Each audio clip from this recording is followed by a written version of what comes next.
눈도 깜짝 않고 동료의 빛도 보이지 않은 채 자기에게 다가오는 장씨에게 꾸루와이는 삽자루를 휘두를 기회를 잃었다. 코를 꾸루와이에게 바짝 들이댄 장씨는 마치 귓속말같이 나직하게 내 말 잘 들어라. 너 체면 생각해서 동네 사람들 앞에서 하나 남은 다리 분지르지 않았다. 내 앞에서 다시 한번 행패 부리면 그때는 너는 안전뱅이 되는 줄 알아라. 확인해 보고 싶으면 지금 대들어 봐라. 하고 말을 멈추고 꾸루와이의 눈을 응시한다. 꾸루와이의 걸음이 한 발짝 뒷걸음친다. 몸의 중심이 빗나간 탓인지 아니면 장씨의 나직한 그러나 단호한 경고가 그렇게 만들었는지 모르지만 꾸루와이는 순간 말도 행동도 얼어붙었다. 장씨는 이런 놈들에 익숙하다. 난전에 몸을 섞으면서 겪어본 험하다고 하는 놈들은 대개 뒤가 무른 놈들이 많았다. 대부분은 지방에서 똥개나 낀다는 부호들 자녀들이거나 아니면 이런저런 일로 감옥에라도 한 번쯤 다녀온 것을 마치 무슨 벼슬처럼 행세하며 활개치는 족속들이다. 꾸루와이 역시 술기운을 빌려서 그저 땅 파먹고 사는 시골 촌부들을 괴롭히는 졸개에 지나지 않으리라는 것이 장씨의 짐작이었다. 장씨는 한 발 물러선 꾸루와이에게 한 발 다가선다. 꾸루와이가 손에 쥔 삽을 올리려는 찰나 장씨는 우악스럽게 삽을 쥔 그의 한쪽 팔을 잡는다. 그리고 얼굴에 미소를 띄운다. 꾸루와이의 눈을 응시하며 팔을 잡은 손을 으스러지게 움켜 잡으며 내가 술을 한 잔 주지. 그리고 너는 내 술을 마시고 잠을 자거나 그냥 가는 거다. 귀에다 대고 소곤거리는 말이 구덩이 속에서 삽질하고 곡괭이질하는 사람들에게는 들리지 않는다. 그러나 사람들은 또 무슨 사단이 날 것이라 일손을 멈추고 시선을 집중하지만 그들의 눈에는 장씨가 꾸루와이의 팔을 붙잡고 무슨 사정이라도 하는 것처럼 보인다. 장씨는 꾸루와이의 팔을 잡아 끌고 술판이 벌어져 있는 멍석으로 오며 큰 소리로 주위의 사람들에게 들으라는 듯 말한다. 형씨가 제 입장 봐서 술이나 한잔 하시고 품 팔아먹는 불쌍한 놈 귀엽게 여겨주시오. 보기에는 장씨가 마치 꾸루와이를 부축하여 멍석으로 오는 것처럼 보이기도 한다. 하지만 움켜잡힌 꾸루와이의 한쪽 팔은 뼈라도 부러질 듯한 통증으로 옴짝달싹할 수 없고 또 다른 장씨의 한 손은 꾸루와이의 목 뒤를 호적삼과 함께 휘감아 잡아 끌고 있으니 무슨 폐악이라도 부려야 하는 꾸루와이는 그저 입술만 달싹거릴 뿐 거의 질질 끌려서 멍석에 짓눌려 앉혀졌다. 자, 한 잔 그득하게 드시오. 그리고 나도 한 잔 합시다. 장씨는 소반 위에 술잔을 우지끈 소리가 날 정도로 놓는데 사기 그릇이 두 조각으로 쩍 갈라져 버린다. 순간 장씨의 손에서 선혈이 배어 나오지만 대수롭지 않다는 듯 아이고 미안합니다 형씨. 딴 잔으로 합시다. 장씨의 눈이 냉정하게 꾸루와이의 눈을 힐끗 맞춘 후 다른 술잔에 술을 가득 채운 후 주전자를 통째로 입에 대고 들이붓는다. 입가로는 술이 뚝뚝 떨어지고 주전자를 잡은 손에서는 피가 뚝뚝 떨어진다. 꾸루와이는 앉은 채로 고개를 위로하여 장씨의 모습을 보고 있는데 입이 반쯤 벌어져 있다. 자, 이제 일 좀 해봅시다. 입가를 닦으며 장씨는 허리춤에 손을 올려서 주위에 대고 고함을 지른다. 종가의 둘째 며느리를 앞세운 동네의 안악들이 점심을 가져올 즈음 꾸루와이는 분에 못 이겨 퍼먹은 술기운으로 멍석 위에 대자로 누워 퍼지고 그의 한 사람은 일꾼의 등을 빌려 그를 집으로 옮겼다. 그리고 꾸루와이는 샘가에 이튿날도 또 그 이튿날도 모습을 보이지 않았다.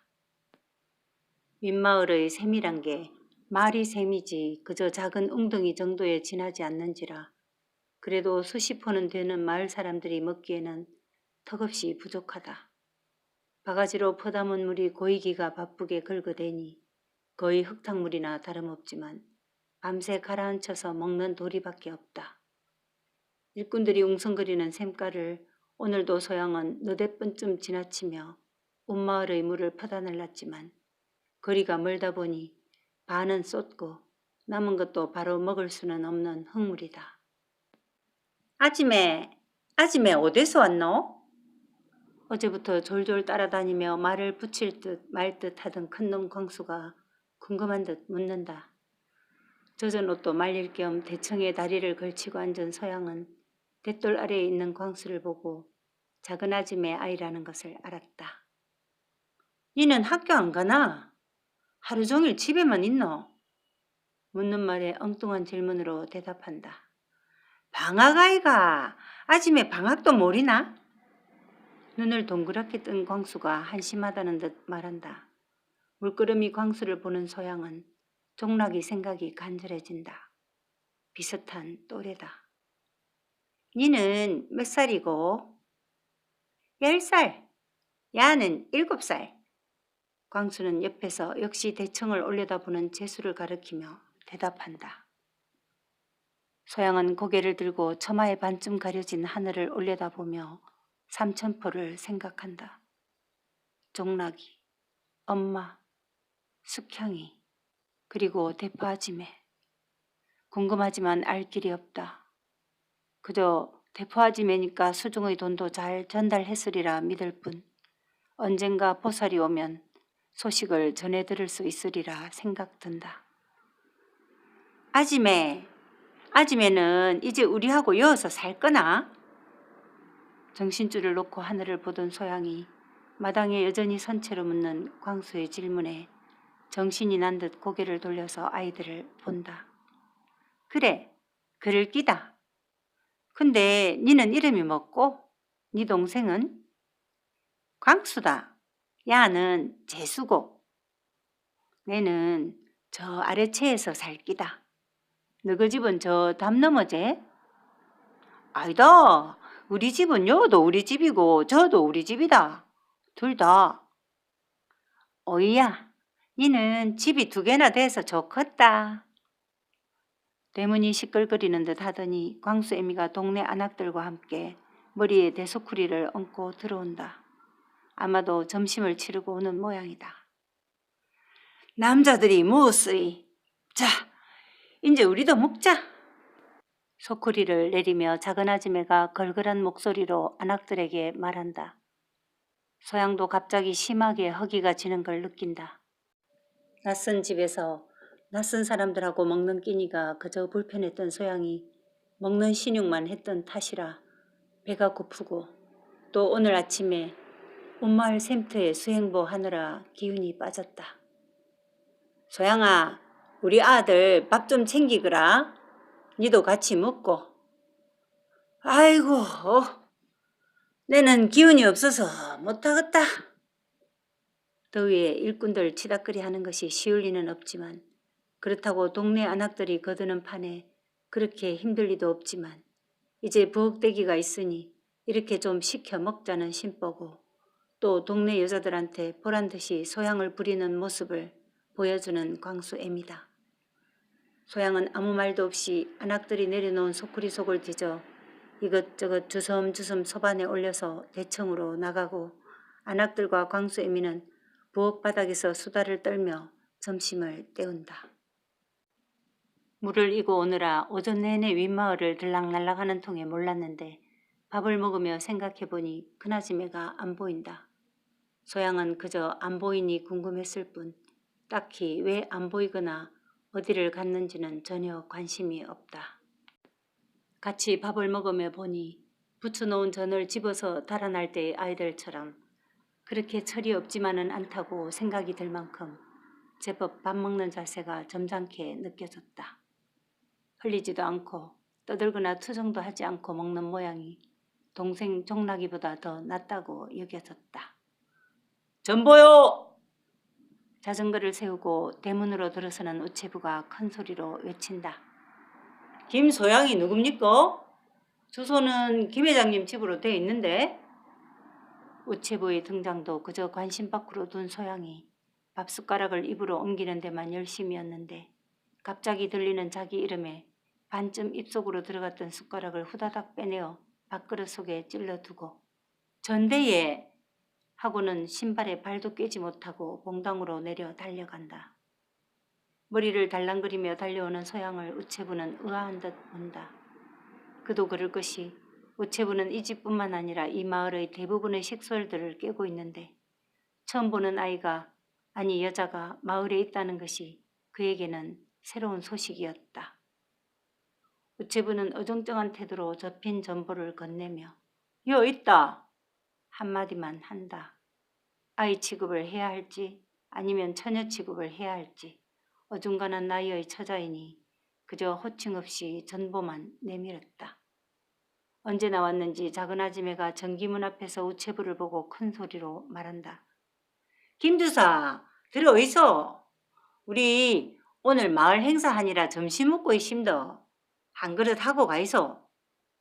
자전거를 돌려 세우며 우체부는 어깨너머로 고개만 돌려서 아닙니다. 지는 바빠서 그만 가봐야 됩니다. 집에 식구가 생겼네요. 하고는 휙 한 발로 자전거를 밀고 다른 발로는 능란하게 자전거에 올라타 버렸다. 니한테 옹기가? 손에 꾹 쥔 전보를 펴보지도 못한 소양은 남은 밥부터 먹을 요량으로 숟가락을 다시 들던 차 작은 아지매가 묻는다. 예. 작은 아지매는 그저 건성으로 물었을 뿐이다. 광수야, 밥 먹고 제숙항 집에 가서 방학 숙제하그래? 입속에 남아있는 음식을 혀로 이리저리 돌려대며 작은 아지매는 대청에 엉덩이를 붙이고 아이들을 보고 말한다. 엄마, 내도 숙제하고 싶다. 작은 놈 재수가 작은 아지매를 보고 응석이다. 오이야, 니는 내년에 학교 가면 신물 나게 할 낀데 와카노. 소양이 니는 오후에 참 좀 내주고 오니라 술안주만 갖다 주면 된다. 소양은 아까부터 모든 소리가 건성으로 들린다. 밥숟가락이 입으로 들락거려도 그저 머릿속에는 전보에 뭐라고 쓰여 있을까 하는 생각으로 궁금하지만 막상 학교 문턱에도 가보지 못했으니 읽을 수 없다는 것이 난감하기 때문이다. 잘 도착했다는 내용이 분명하리라. 아니지. 혹시라도 또 무슨 병고라도 알릴 수 있지 않는가. 갑자기 마음이 쿵쿵거린다. 숟가락을 내린 소양은 앞에 앉은 광수를 보고 니 이거 좀 읽어봐라 하며 전보를 내민다. 소양을 의아하게 보며 광수는 아침에도 글 모리나? 우름마도 모린다. 이리도. 두 번으로 접힌 누런색의 전보를 펼친 광수는 전보를 이리저리 모로 돌려 세운 후 잘 도착 소향 달랑 한마디를 한 후 광수는 전보를 소양에게 건네주고 도로 먹던 밥을 먹는다. 잘 도착이라는 말은 확실한데 다음의 소향이라는 이름은 자기의 이름인데 대포 아지매가 보냈다면 대포 아지매일 테고 아니면 소양 애미거나 하다못해 동생 이름 숙향이라 해야 할 텐데 덜렁 자기 이름을 붙인 것은 또 뭐고? 소양은 노인 반찬 그릇을 광수와 재수 쪽으로 밀어주며 마이무라 하고는 전기로 들어간다. 넉넉히 있는 것이 바삐 일하는 것보다 더 어렵다고 느끼는 소양이다. 아지매요.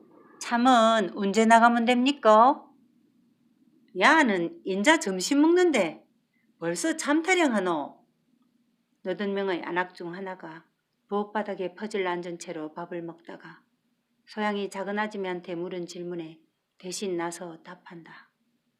해가 기니 천천히 가도 된다. 소양아, 니 담 너머에 가서 호박 좀 따온나. 능쿨을 잘 들춰보면 속에도 열린 기 숨어 있니라. 오후 참은 호박전에 막걸리면 됐는기라. 작은 아줌매의 말에 안악들도 그렇지 그만하면 되지 하고 맞장구를 친다.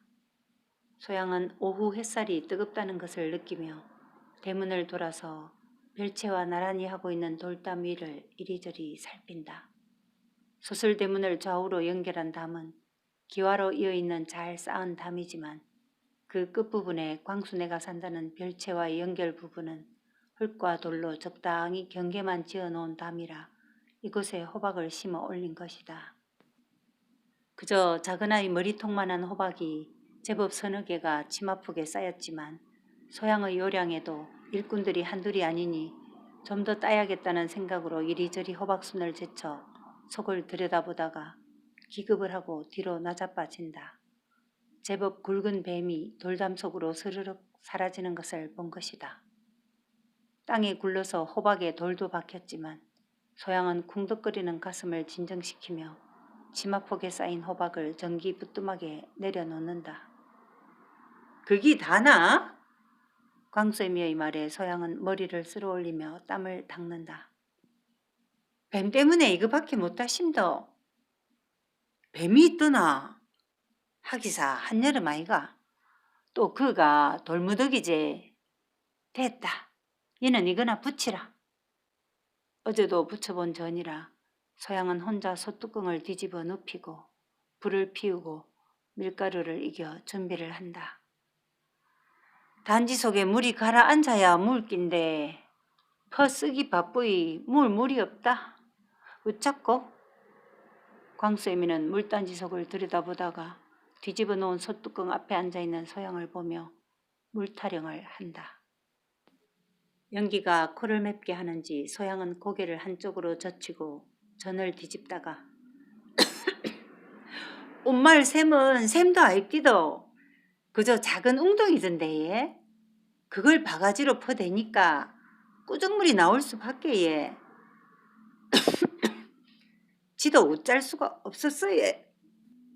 샘을 보수하는 일꾼들의 참이며 때를 대느라 전기에 쓰이는 물이 많아서 오전 내내 소양이 이고 왔지만 물이 턱없이 부족한 것이다. 꾸작물이라 캐도 그래도 그것밖에 없어야 웃자겠노. 그거 대충 해놓고 가서 물이나 좀 더 이고 온나. 소양은 물을 이고 오가며 만나는 사람들이 조금은 불편하지만 어쩔 도리가 없다. 아지매 이기 답니다. 지는 이제 물 이러 갈랍니다. 아지매가 치어 있어. 마지막 몇 조각을 올려놓고는 소양이 물동이를 들고 따뱅이를 머리에 올리며 광수애미에게 건네는 말이다.